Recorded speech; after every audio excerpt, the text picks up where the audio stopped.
Let's start this video with a simple question.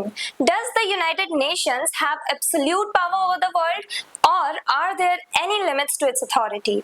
So in this video, we'll explore what the UNO can do and what it cannot do. So इस video में हम क्या discuss करने वाले हैं, real में exactly इसका jurisdiction है क्या, उसको लेके हम डिस्कशन करेंगे आज के टॉपिक में. So hello everyone, this is Janvi and welcome to Study Seed. आज हम क्लास 12 चैप्टर 5 का टॉपिक 8 पढ़ेंगे, that is jurisdiction of the United Nations as the international organization. सबसे पहले jurisdiction इस वर्ड का जो हम इतना यूज कर रहे हैं, इसका मतलब क्या है?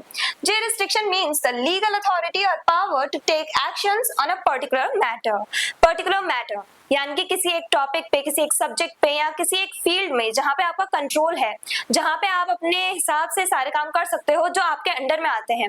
यानी कि वो सारे मैटर जिन पे यूएनओ डिसीजन ले सकता है, वो सारे मैटर जो हैं यूएनओ का जुरिस्डिक्शन है. फॉर एग्जांपल हम एक नेशन के एग्जांपल के तौर पे समझते हैं.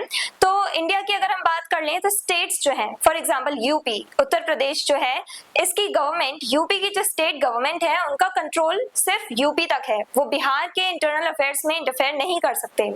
तो जो स्टेट्स हैं उनकी अथॉरिटी कहां तक है, उनकी पावर कहां तक है? स्टेट तक, अपने खुद के स्टेट तक.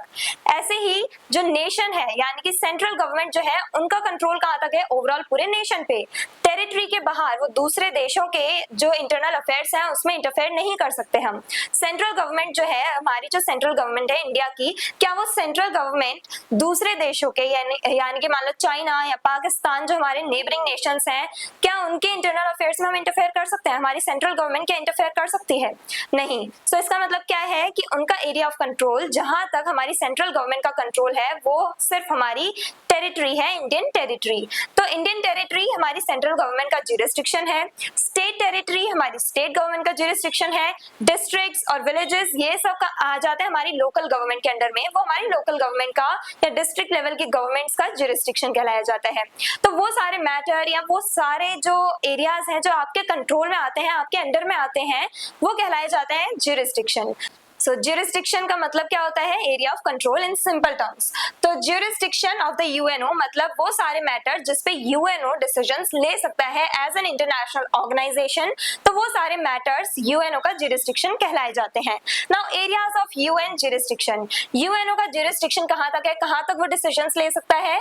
To maintain international peace. International peace maintain करने के लिए, यानी कि ये हम अभी तक पढ़ते आ रहे हैं पूरे चैप्टर में कि यूएनओ का मेन पर्पस क्या है? इंटरनेशनल लेवल पे पीस बनी रहे, वॉर्स ना हो, कन्फ्लिक्ट्स ना हो, इन्हें पीसफुली सॉल्व करवाना काम है किसका? यूएनओ का. तो अगर ये वॉर्स या कन्फ्लिक्ट्स हो जाते हैं तो उस टाइम पे जो यूएनओ है वो डिसीजन लेता है, वो फाइनल एक्शन लेता है.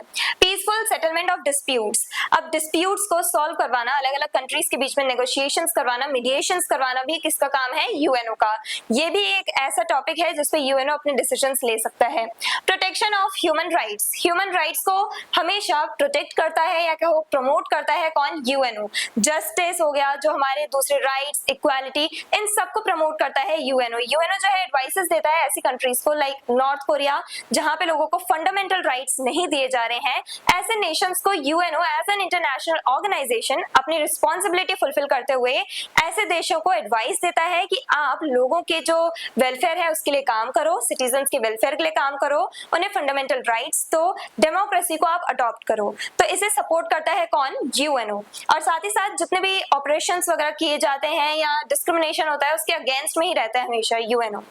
Economic and social development. अब देशों का जो डेवलपमेंट है वो रैपिडली हो, उसे भी सपोर्ट करता है यूएनओ. तो ये जो ऑर्गेनाइजेशन है, यूनाइटेड नेशन ऑर्गेनाइजेशन, तो ये जो ऑर्गेनाइजेशन है वो क्या करती है? एक तरह से इकोनॉमिक और सोशल डेवलपमेंट इसे भी सपोर्ट करती है. दैट मीन्स हर एक कंट्री जो है वो इकोनॉमिकली सफर ना करे, पॉवर्टी को कम करें. यानी कि ऐसे लॉज बनाए आप अपने देश में, अपनी कंट्रीज में, जहां पे आप जो पॉवर्टी है उसे रिड्यूस करने की कोशिश कर रहे हो और दूसरे जो सोशल इविल्स हैं, सोशल इविल जो प्रैक्टिसेस हैं, उन सबको आप खत्म करने की कोशिश करो।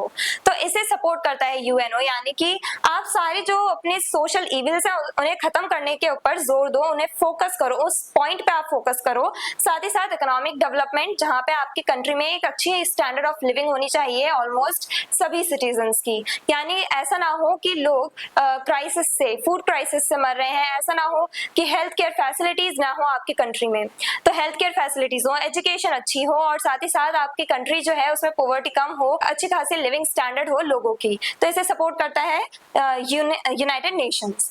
नाउ ह्यूमैनिटेरियन असिस्टेंस, यानी कि अगर फॉर एग्जांपल अगर कहीं पे नेचुरल डिजास्टर आ जाता है, जैसे जापान जो है, हालांकि जापान सब कुछ अपने ही अकॉर्डिंग कंट्रोल कर लेता है, जापान सब चीजें अपने आप मैनेज कर लेता है, इंडिपेंडेंटली रहता है। एक एग्जांपल ले लेते हैं हम, वहां पे नेचुरल डिजास्टर, सुनामी बहुत आती है, अर्थक्वेक्स बहुत आते हैं जापान में। तो ऐसे टाइम पे या फिर फूड क्राइसिस के टाइम पे कहीं भी पूरे वर्ल्ड में कहीं भी अगर फूड क्राइसिस हो रहे हैं, रेफ्यूजीज को लेकर के कोई प्रॉब्लम है, रेफ्यूजीज सेटल नहीं हो पा रहे हैं, या कोई भी प्रॉब्लम है जिससे फेमाइंस वगैरह आ गई जैसे, तो उस टाइम पे सपोर्ट कौन करता है? यूएनओ। ये क्या करता है? अपनी एजेंसीज के थ्रू सपोर्ट या कह लो हेल्प प्रोवाइड करता है ऐसे नेशंस को जो इन सब क्राइसिस को फेस कर रहे हैं। स्पेशली डेवलपिंग नेशंस को ये सारी हेल्प प्रोवाइड की जाती है, ह्यूमैनिटेरियन असिस्टेंस प्रोवाइड किया जाता है थ्रू WHO और वर्ल्ड हेल्थ ऑर्गेनाइजेशन।